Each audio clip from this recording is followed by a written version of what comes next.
What's up, guys? Today I'm sitting down with Joe Dejene, who specializes in Facebook and Google media buying.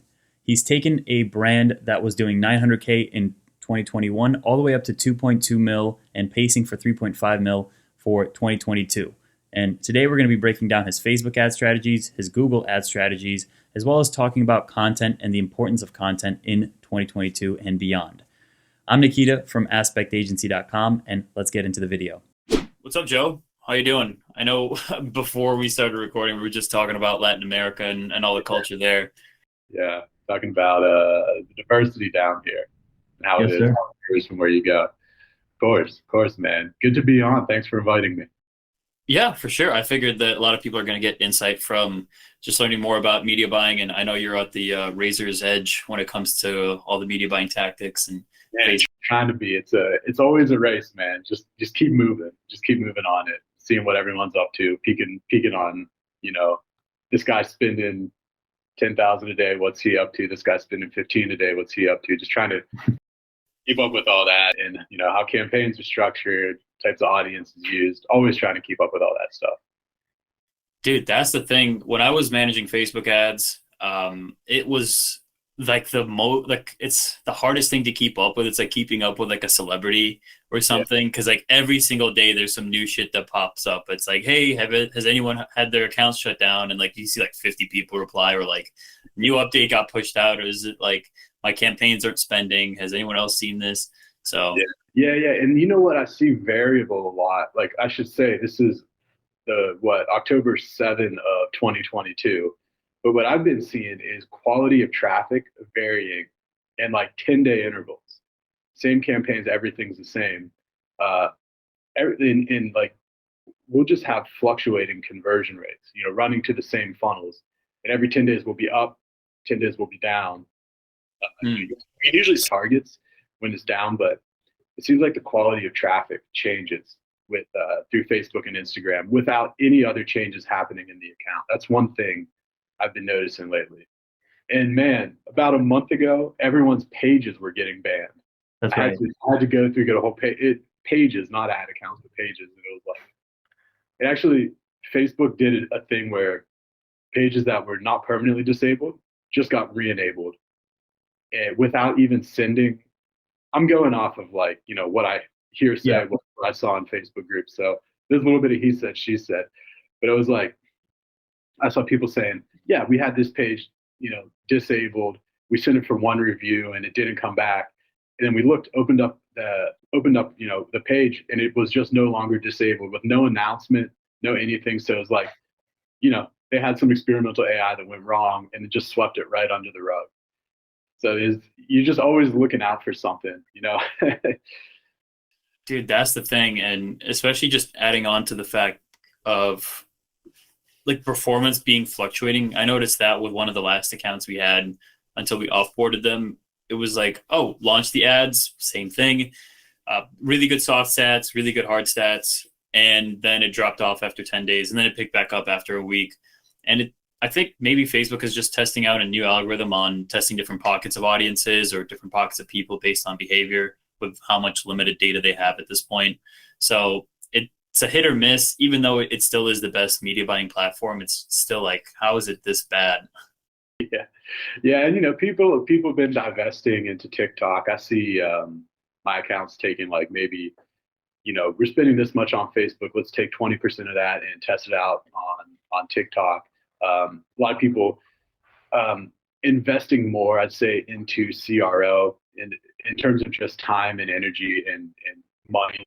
Like, hey, do more page testing rather than maybe take like some of the budget that you would have spent getting 5 to 10 ads into testing per week, creatives into testing per week, and put that into testing 2 or 3 landing pages per month. I see that divesting to an extent, but also, since I got into this in like 2015, 16, when I left the corporate world to get into social marketing, Facebook was like the thing to do at that time. And it's almost just like other platforms have caught up. Obviously, iOS was a big drastic change.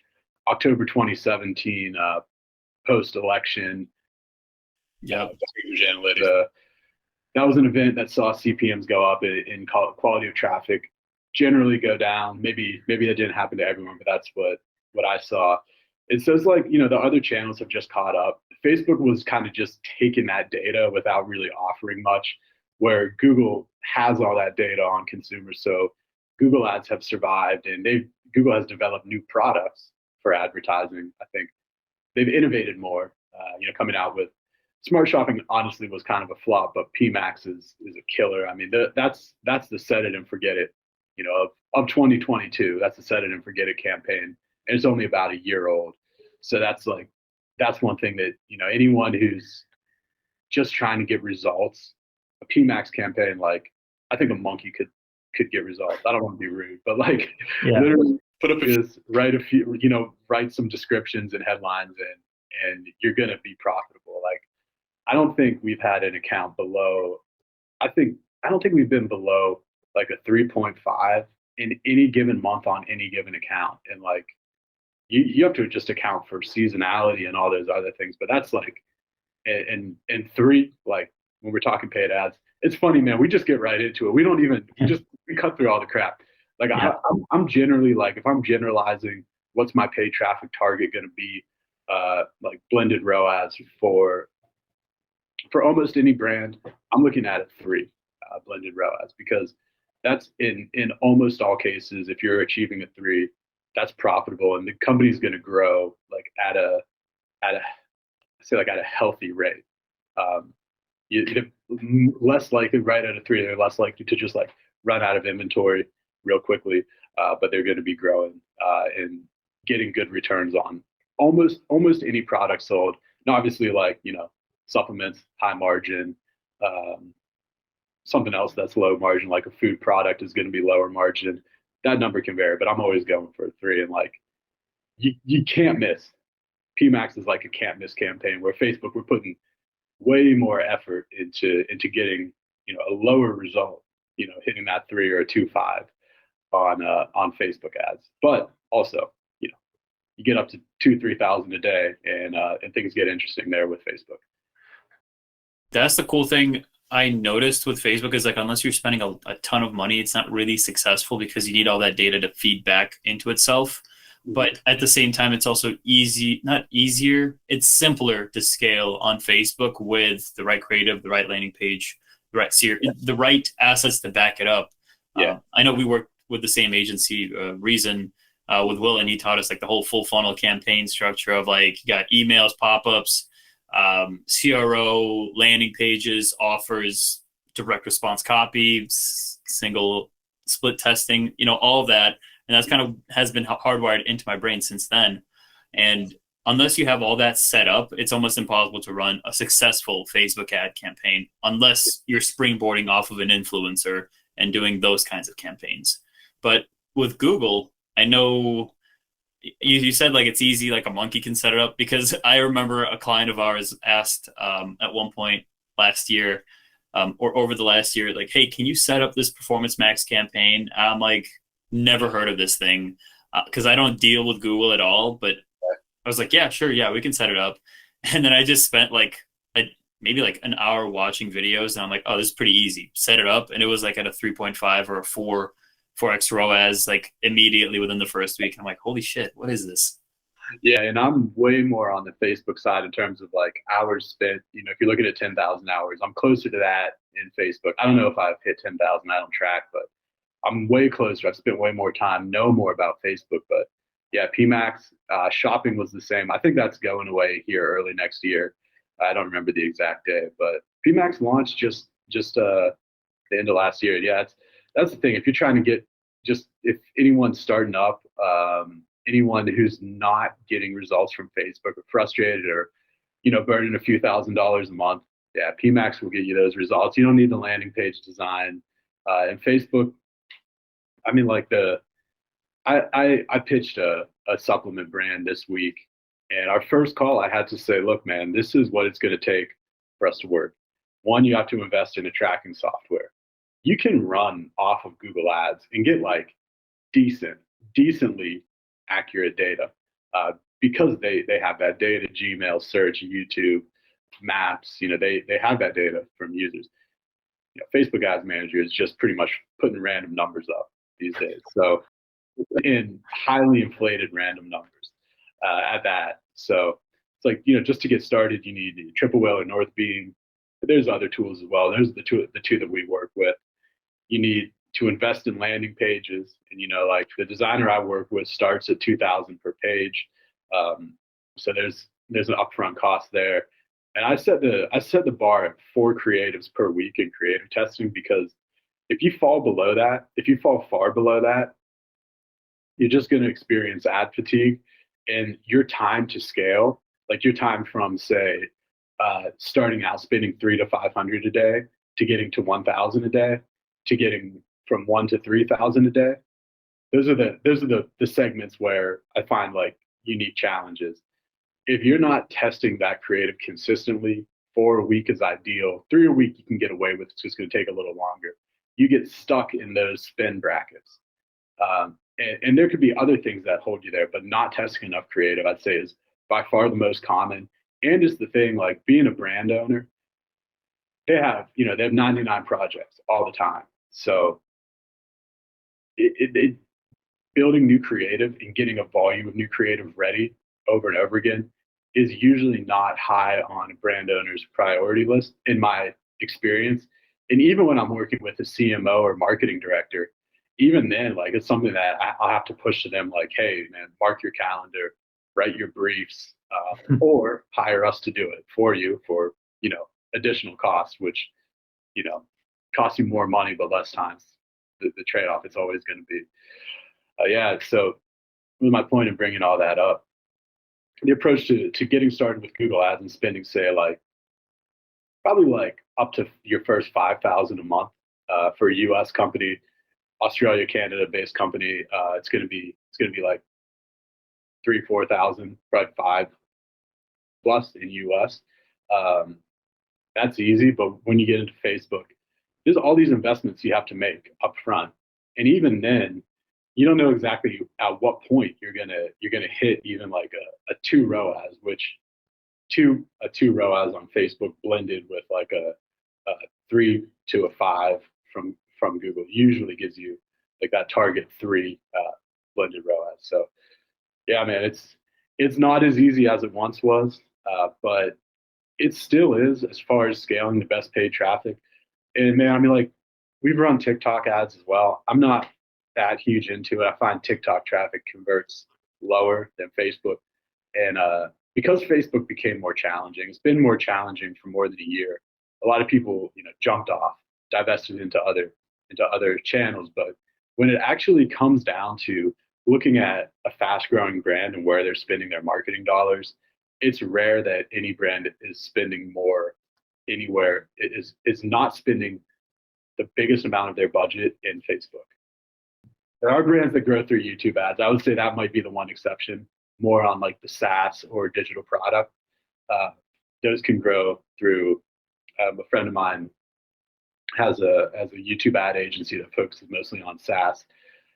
That can play, but still direct to consumer, it's Facebook, Instagram ads. As much negativity as we've seen in the media, and they're not profitable, their stock price hasn't been this low in 5 years. Still, that's where brands, fast-growing brands, are spending most of their marketing dollars. So it's still here. All the Facebook is dead posts, I'm just like, cool. That's just people who couldn't cut it. The bottom part of the market of Facebook advertisers fell off. The guys sitting around their house in their underwear, they're not doing it anymore. Running a few accounts. So yeah, I find that it's still king. And when you think about paid ad platforms, this was a conversation I had with a friend of mine who's a brand owner. Mm-hmm. The paid ad platforms, they're setting the CPMs largely based on the industry. Meaning like people who are listening here probably are pretty knowledgeable of marketing. So y'all may know that skincare is known as having the highest or some of the highest CPMs for any product category. Facebook, Instagram, hell, Pinterest or Snapchat, any of these channels, Parlor, they're setting the CPM based on a number of factors. And one of the biggest factors there is your product category. And all these companies, they make their money by selling ads. So when traffic quality drops, said social media company has to adjust CPMs. In fact, I was thinking about this earlier today because I was looking forward to having, like some time to talk with you about this. I was thinking back to last year around October 2021. Mm-hmm. I'm almost certain, and I'm curious if anyone disagrees with me, I would love to hear it. Hit me up on Twitter about it or comment here below. To the best of my knowledge, from all the ad accounts that I'm managing and reviewing, I believe CPMs on Facebook now are lower than they were a year ago. Yeah, 100%. I'd say when we were managing Facebook ads up until last month, which is when we offboarded our last client, we the CPMs were just going down month over month, and we were running the same exact creatives, the same exact copy. Granted, it wasn't anything drastic like from $50 to $25, but it was like from $40 to like $35 to $33 on average. And this was mainly for like a fashion brand, for example, and it just slowly went down over the last couple months. And I was like, this is good, but also at the same time, the traffic quality has gotten shittier, to be honest with you. Quality has gotten shittier. Yeah, like the same creative that used to have like a 1.5 to 2 or 1.5 to 2 click-through rate has now at like a 0.86 or a 0.75 click-through rate.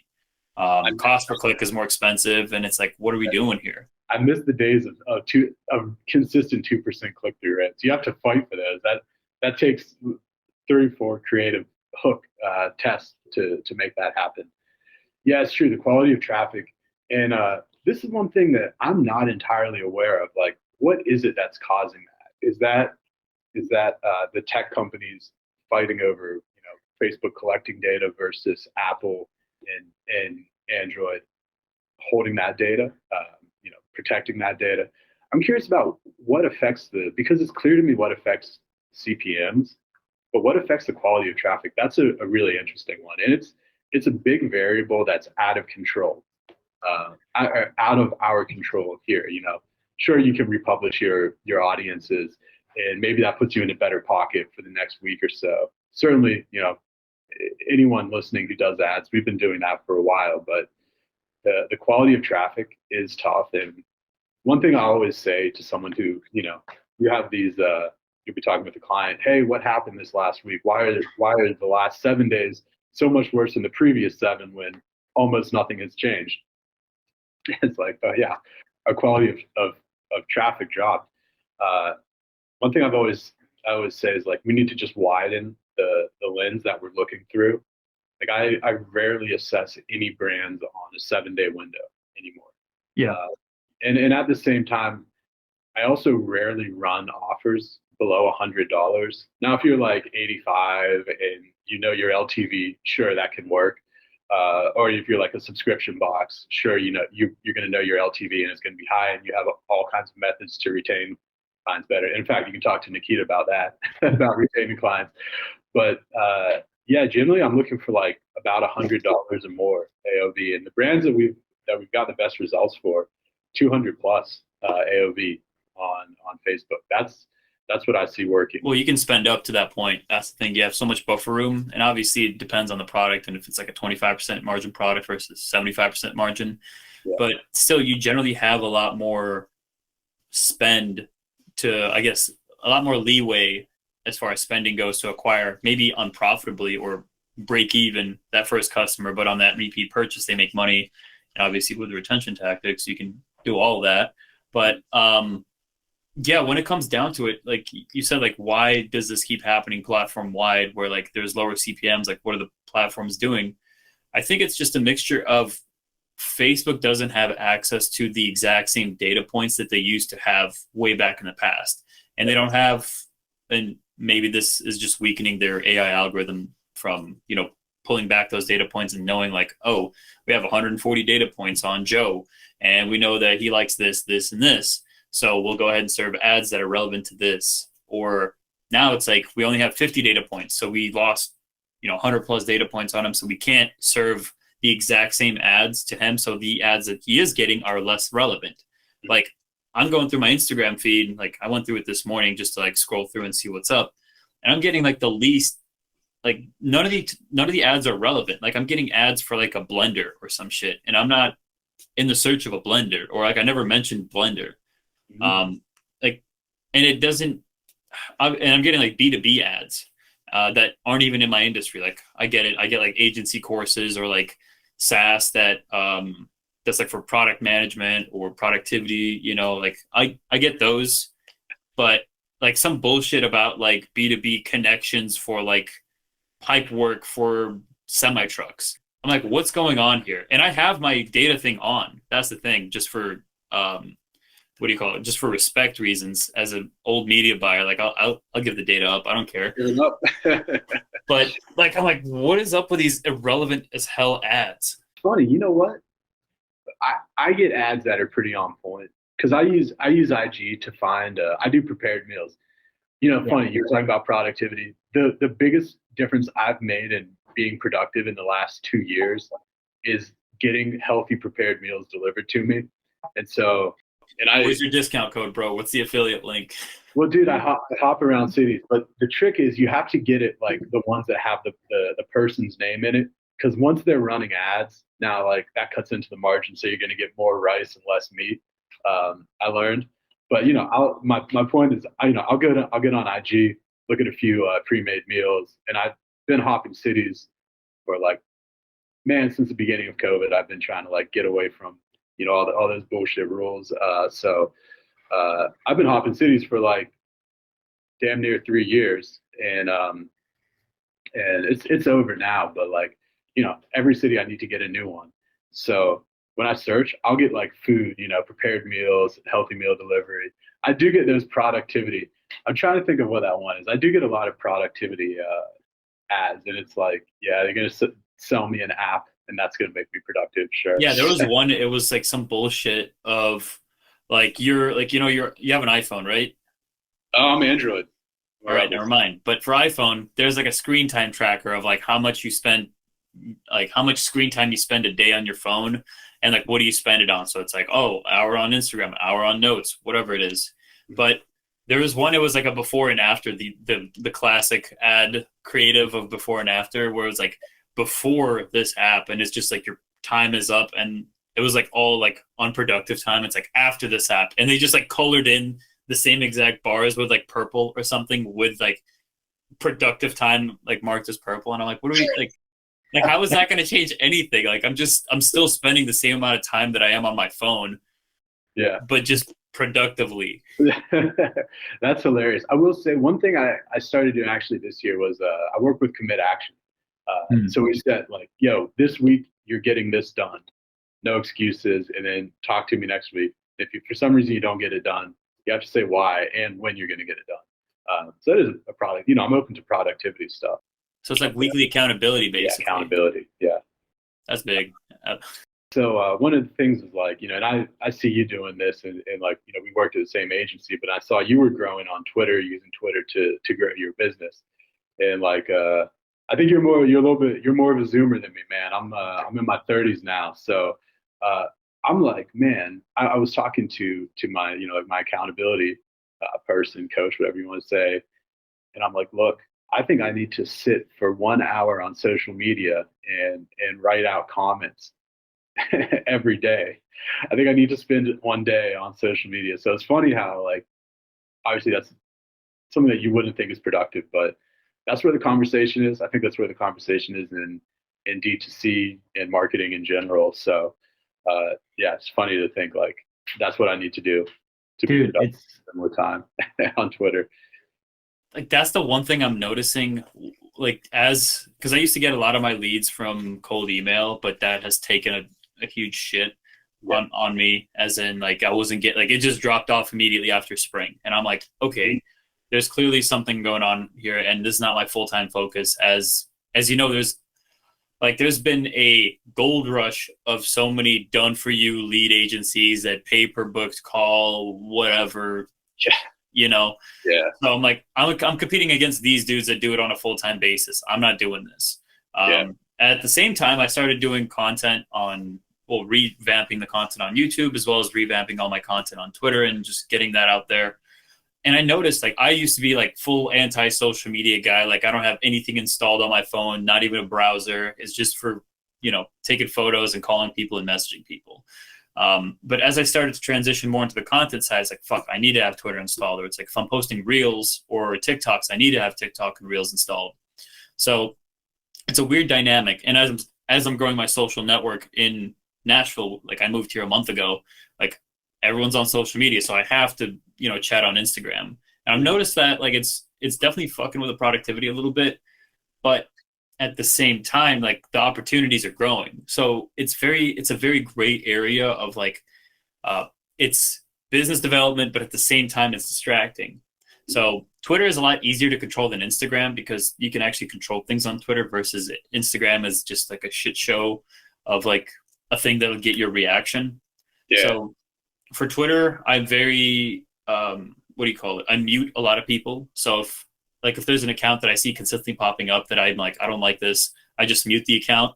Or if there's something going on in the world that's like huge, like I must support this action type event, as we've seen in a few, like COVID is a big one. COVID, Roe v. Wade, the Queen, whatever. I just set those words up as mute on Twitter, so that way I don't have them show up on my Twitter feed at all.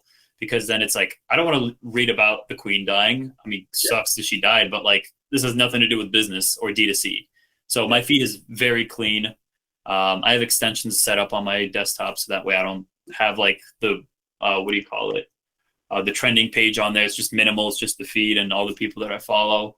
And then I time block everything. So every Monday or Tuesday, depending on how I'm feeling on Monday, I write out all of my content for the week and just set up on a schedule, and I don't worry about it for the rest of the week.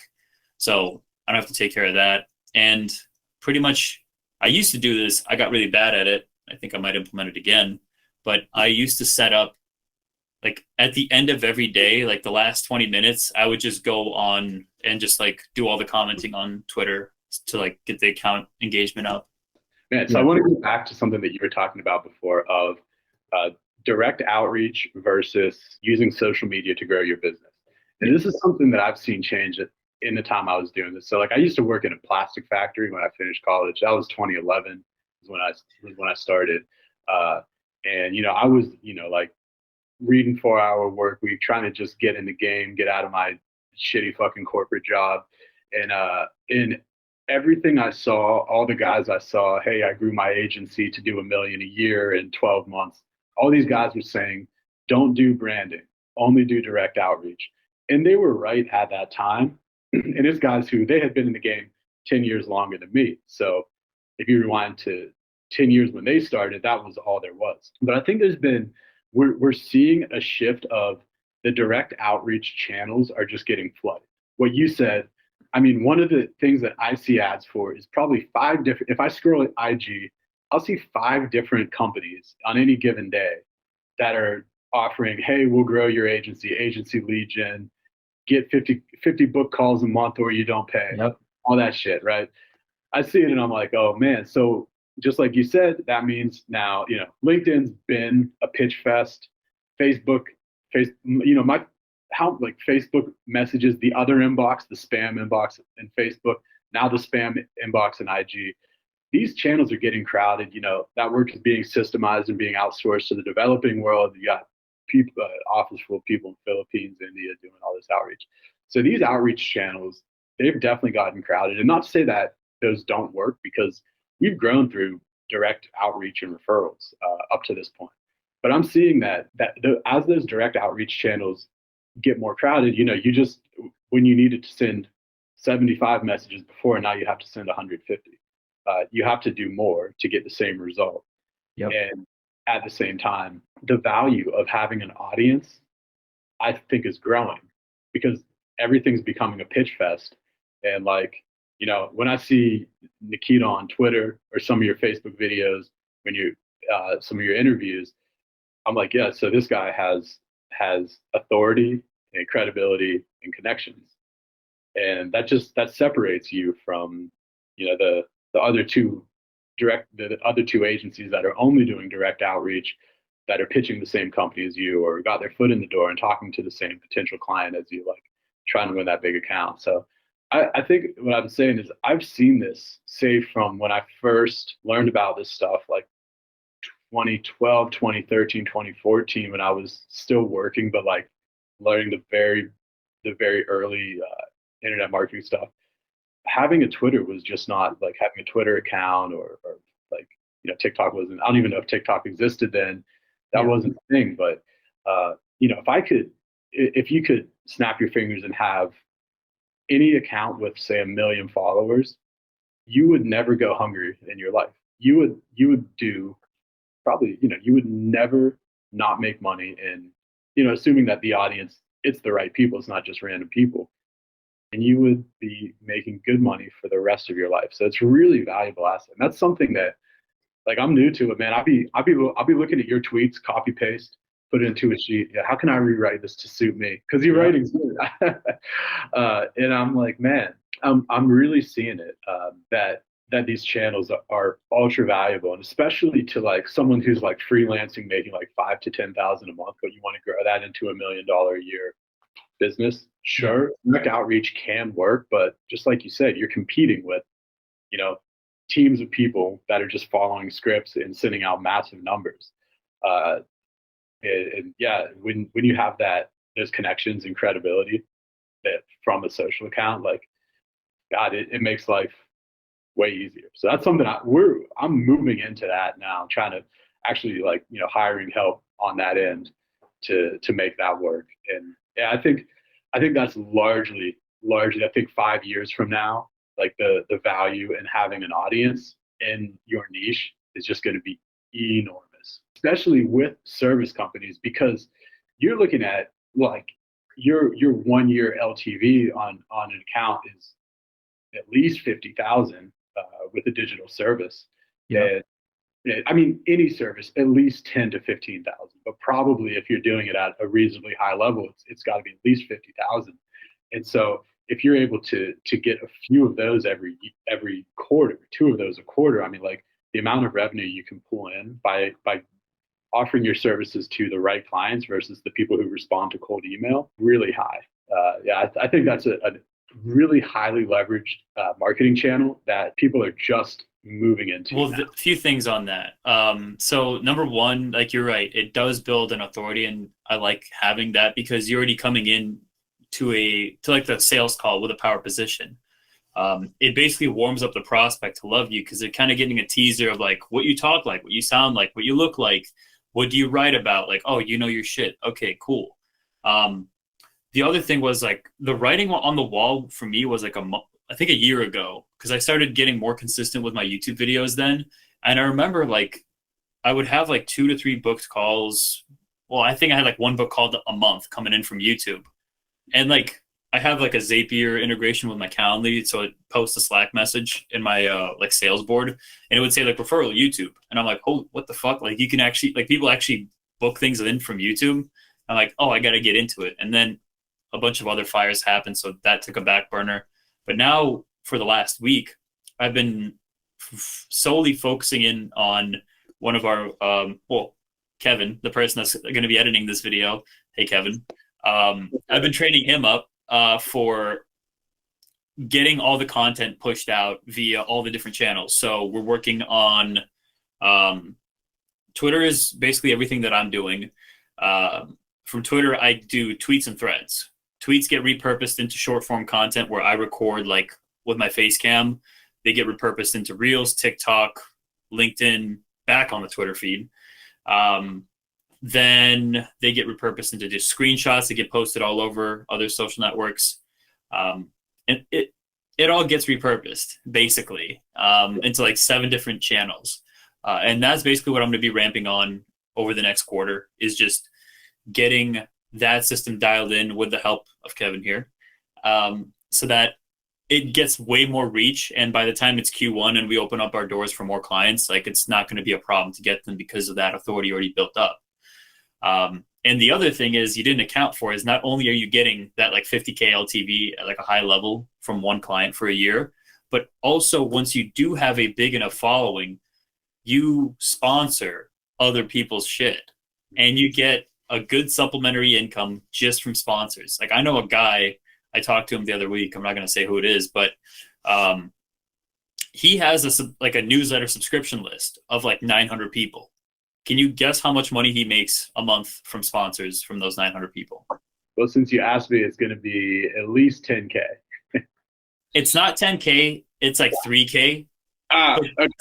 But that's like that's still like that shocked me. I'm like 900 people. He sends out I think maybe like 2 emails a week, and he gets 3K a month from like sponsorships. That's more than enough for me to pay all of my living expenses right now. And you say sponsorship, is that say like a brand? You know, like a software. Let's say like there's like ZipRecruiter wants to sponsor your newsletter, and all you have to do is just insert a link into your newsletter that you do on a weekly basis. Yeah, they can pay. Yeah, I could pay my bills with that, with the link in my newsletter. That sounds pretty good. What's his? Let me ask. What's his the subject of his newsletter? Is it a marketing newsletter? Yeah, it's marketing. So okay. He's in the same niche as you, doing Facebook ads and D2C. Mm-hmm. So yeah, I think he does yeah. So I got to get on vertical videos and newsletters. That's what this is coming down to. I got to step my game up. Dude, the newsletter thing, I'm working on improving it. So far, it's just been me repurposing all my threads into newsletter format, but I've been working on improving that. But I'm trying to step my game up there. If you need help with vertical videos, let me know. I have a guy for that. But the vertical videos are easy. I just shoot them once a week. I just do like 5 in a row, once a week, off of like the most popular tweets from the last week, and then I send them out to Kevin to edit. Does Kevin, because I've been looking for, I have a guy that helps me with Twitter, and then he's in the process of extending to LinkedIn as well. I want LinkedIn to reach, head of paid social at XY, that, employee that works at a large brand, large agency. Are you asking about content or outreach? Content. Yeah. What do you think is a structure, or what are the key hires on content? And I would say, like, to anyone listening, you're probably 6 months plus ahead of where I'm at in content. Like, I'm getting started. Like, I'm tweeting every day. I've run a few giveaways. I get my threads out, but like, I've had a few good conversations, a couple of leads, but like, I'm new on this. What do you think? Like, who are the key people to hire for a service business that wants to get content and grow a following across channels? Are you asking from like, for service-based businesses? I'd say like just someone that has a keen eye on social media. Okay. Like probably someone younger. No problem. No offense here, Kevin, but he's on the older side, but I'm trying to teach him up to like what is currently going on, and he's very adept to it. So it's not a problem. It's just like, if you're going right off the bat, I would search for like a Zoomer, because they are on TikTok, they're on Instagram, they're on whatever. And it's easy to adapt them into this new platform because they already see this shit. Like, as long as they're not looking at girls twerking their asses off, they're more than likely to understand like how to reach a specific audience in TikTok or in Reels or in LinkedIn, whatever. Are you saying that there's stuff that's not girls twerking their ass off on Instagram and TikTok? There's other stuff. If you're lucky, yeah. Oh, shit.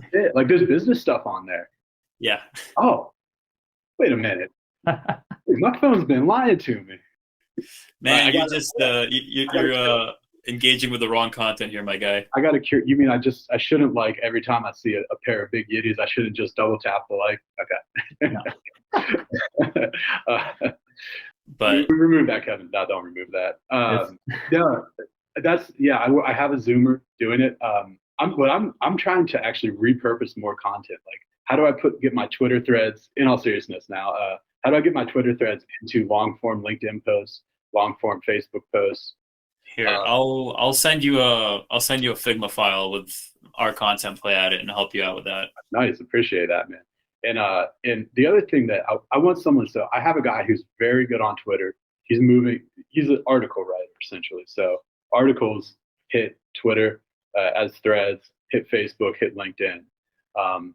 He comes up with everything. I review, tweak, approve. I would like for someone to do the same with a vertical video. A friend of mine who I would just say he's ahead of me in business. He he has a guy who maybe like a small agency who does that, but he's paying like 4 or 5 grand a month for it. I'm like, man, when I'm thinking, Is it Will? it's not Will. Oh, No, no, it's a guy in a totally different business, but he does do email marketing among other things. And I'm like, man, I mean, that's a huge investment. And I also get the feeling like Twitter, LinkedIn, Facebook, but Facebook is obviously dying. Like I'm for not marketing, focused on Facebook at all. I'm not either. Yeah, there's still there's middle-aged dudes in there that are you know still making money and active, but I don't. I would just like copy paste onto Facebook. 4 or 5K is a lot to invest. 4 or 5K is a lot to invest, and I also get the feeling that Twitter and LinkedIn are going to give me a faster return on investment. So like I'm fine with that. But if I was spending 4 or 5K on video and I'm pushing that on say TikTok, IG Reels, I get the feeling. I mean, I want to go into it one ready to spend for 12 months and then assess how it does.